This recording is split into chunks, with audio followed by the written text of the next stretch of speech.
Bom dia, meus amados e abençoados irmãos. Que a paz do Senhor esteja com todos vocês. Que hoje seja um dia de muita alegria, de muito amor, de muita paz na casa e na vida de cada um de vocês, no trabalho. Aqueles que estão saindo agora, por exemplo, para procurar um serviço. Às vezes as mães para levar as crianças na creche. As crianças porque vão estudar. Então que aquela que vai levar a criança na creche, que dê tudo certo para ela. As crianças, que Deus abençoe, que venha um professor que seja igual à mãe, que dê o carinho da mãe para eles. Os idosos que tenham discernimento para aceitar a idade. Nós temos que aceitar que somos já idosos. Muitas vezes é difícil, tem gente que não aceita. Mas ficamos idosos, graças a Deus. Temos que dar graças a Deus, porque Ele nos deixou, está nos deixando ainda, está dando mais essa chance para a gente. Está aqui, vivos, graças a Deus. É com muita alegria que eu venho todo dia aqui gravar para vocês. Que Deus abençoe a todos, que Deus abençoe a mim, que Deus abençoe a todos da minha família, de todas as famílias. Eu vou ler hoje um pouquinho. Antes de eu começar a falar da Bíblia, eu vou ler as 100 perguntas e respostas. Eu vou ler um trechinho pequeno. Por que há tantas diferenças entre as igrejas nas interpretações da Bíblia?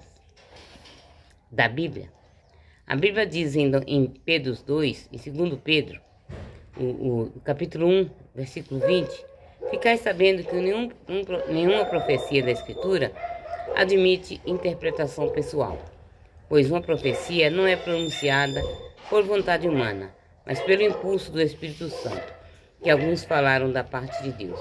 O Concílio Vaticano II ensinou na Constituição Dogmática del Verbum 12, como Deus na Sagrada Escritura falou por meio dos homens, é a maneira humana. O intérprete da Sagrada Escritura, para saber o que ele nos quis comunicar-nos, deve investigar com atenção o que os geógrafos realmente quiseram significar e aprove a Deus manifestar por meio deles palavras. Para descobrir a intenção dos heliógrafos, devemos ter em conta, entre outras coisas, também os gênios literários. Segundo se trata de textos históricos, de várias maneiras, ou de textos proféticos ou poéticos, ou ainda de outros modos de expressão, importa, pois, que o intérprete busque o sentido que o hagiográfico pretendeu exprimir e, de fato, exprimiu em determinadas circunstâncias, segundo as condições de seu tempo e da sua cultura, usando os gêneros literários, então, em voga, para entender retamente o que o autor sagrado quis afirmar por escrito. Deve atender-se bem que aos modos peculiares de sentir, dizer ou narrar em uso nos tempos de hagiógrafo, que é aqueles que na mesma época costumavam empregar-se nos intercâmbios humanos. Mas, como a segunda escritura, deve ser lida e interpretada com a ajuda do mesmo Espírito, que levou a sua relação ao investigarmos o sentido exato dos textos sagrados. Devemos atender com diligência, não menor ao conteúdo e à unidade de toda a Escritura, tendo em conta a tradição viva de toda a Igreja e a analogia da fé. Cabe à tradição viva de toda a Igreja e à analogia da fé trabalhar por entender e expor mais profundamente o sentido da Escritura, para que, mercê desse estudo, algum modo preparatório, amadureça os juízos da Igreja.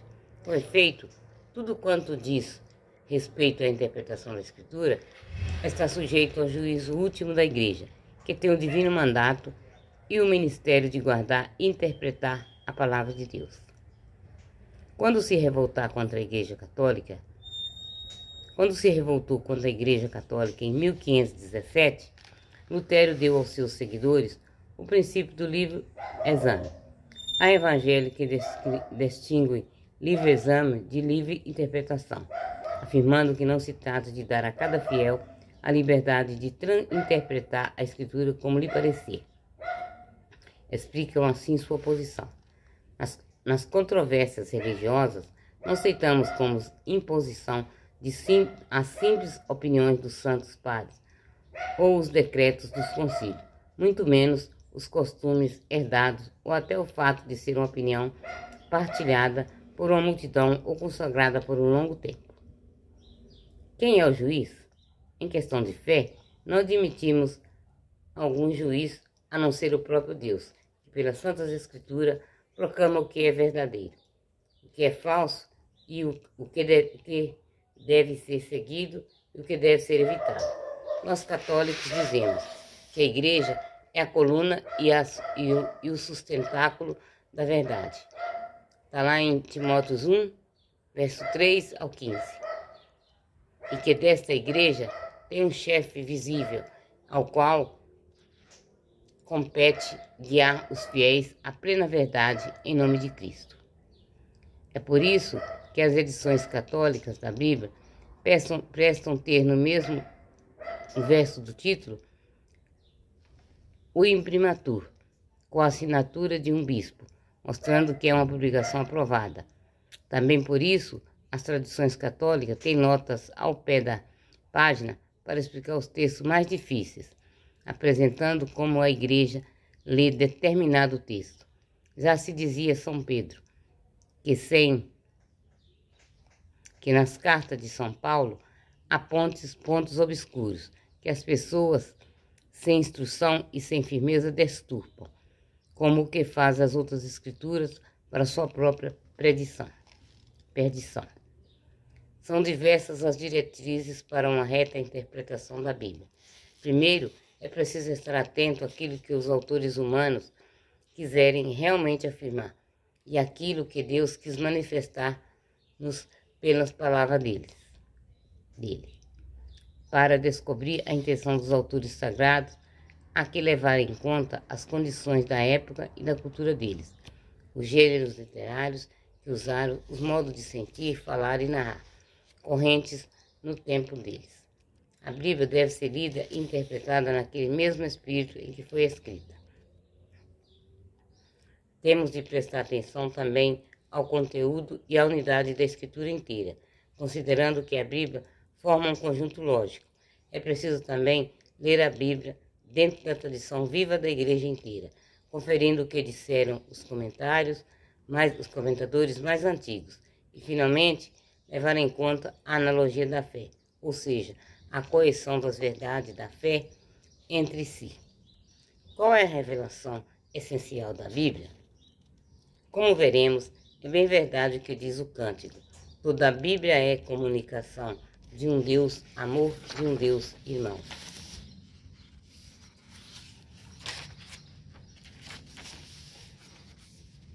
Existem perguntas fundamentais que em todos os tempos e lugares têm despertado o interesse da humanidade. Quem sou eu? De onde vim? Para que estou no mundo? Quem governa o mundo? O que existe depois dessa vida? Existe um salmo que começa assim: a minha alma tem sede de Deus, pelo Deus vivo anseia com amor. O desejo de Deus está escrito no livro do coração do homem, já que o homem é criado por Deus e para Deus. E Deus não cessa de atrair o homem a si, e somente em Deus o homem há de encontrar a verdade e a felicidade que não cessa de procurar. Deus vem ao encontro desse desejo e se manifesta na criação da história e na história. Os céus proclamam a glória de Deus e o firmamento anuncia a obra de suas mãos. Aprove a Deus, em sua bondade e sabedoria, revelar-se a si mesmo e tornar conhecimento o mistério da sua vontade, pelo qual os homens, por intermédio de Cristo, Verbo feito carne, no Espírito Santo, têm acesso ao Pai e se tornam participantes da natureza divina. O projeto divino da revelação realiza ao mesmo tempo por ações e palavras intimamente ligadas entre si que se iluminam mutuamente. Depois que os seres humanos decaíram de sua condição original pelo pecado de Adão, Deus não os abandonou ao poder da morte, mas escolheu um povo com o qual caminhou realizando uma história de salvação e o instruiu enviando seus mensageiros, os profetas. Deus, que nos tempos antigos havia falado tantas vezes e de tantos modos pelos profetas, falou por último por meio de seu Filho Jesus. Está lá em Hebreus 1, que se fez homem, comunicou ao mundo a revelação definitiva e deu a vida pela salvação da humanidade, para a missão de continuar sua obra no mundo. Jesus escolheu os apóstolos, sementes da igreja, comunidade da salvação. Muitos profetas e outros autores inspirados, como também alguns apóstolos de Jesus, deixaram obras escritas, para que não se perdesse o rico patrimônio da revelação.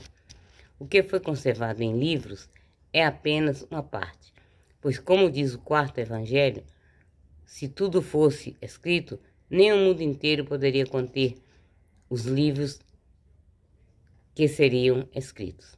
Ao conjunto desses livros que a igreja considera inspirado, damos o nome de Bíblia, ou seja, Sagrada Escritura, que é a palavra de Deus enquanto redigida sob a moção do Espírito Santo. Cabe à igreja a missão de transmitir e interpretar a revelação, ficando vigilante para não deixar o erro penetrar entre seus fiéis. Palavra do Senhor. Tenham todos uma maravilhosa terça-feira do Senhor. Deus abençoe a todos. Leiam e reflitam, meus irmãos. Prestem atenção e reflitam. Deus os abençoe. Agora eu vou ler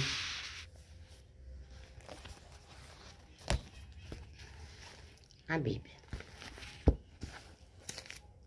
Daqui a pouquinho, viu? Porque eu vou mandar esse daqui.